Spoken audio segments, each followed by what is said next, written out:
আপাত দৃষ্টিতে তাকে দেখলে মনে হবে এক সহায় সম্বলহীন বৃদ্ধা। তার উপর মানসিক ভারসাম্যও হারিয়েছেন।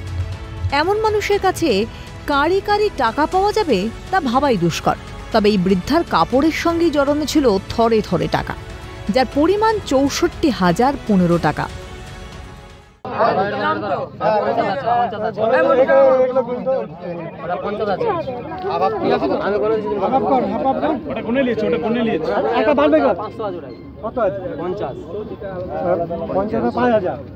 পূর্ব মেদিনীপুরে তমলুকে হাসপাতাল মোড়ের ঘটনা।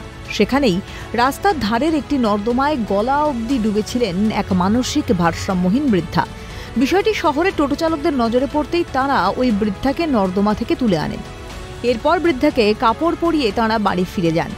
ফিরে এসে দেখেন বৃদ্ধার কাপড়ের সঙ্গে জড়ানো রয়েছে রাশি রাশি টাকা, যা দেখে চক্ষু চড়ক গাছ টোটো চালকদের।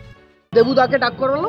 দেবুদাকে ডাক করানোর পরে সবার সামনে ওনার যে দেহতে যেটা ছিল পুরো জড়িয়ানো, সেই টাকাগুলো এইভাবে রোল ছিল, অল্প অল্প ছিল রোল, এগুলোই রোলগুলো ছুরি থেকে কাটলাম, কেটে সবার সামনে এই টাকাগুলো বার করে এই গন্তি চলছে, কত হয় এখন জানা যাবে পরে। খবর দেওয়া হয় পুলিশে। এরপর জনতার উপস্থিতিতে গোনা হয় টাকা। দেখা যায় বৃদ্ধার কাছে রয়েছে নগদ ৬৪,০১৫ টাকা। টোটো চালকদের দাবি, বৃদ্ধাকে কোনো বৃদ্ধাশ্রমে রাখার ব্যবস্থা করুক প্রশাসন। গোটা ঘটনায় চাঞ্চল্য ছড়িয়েছে এলাকায়। অরুণাভ মাওনার রিপোর্ট, ক্যালকাটা নিউজ।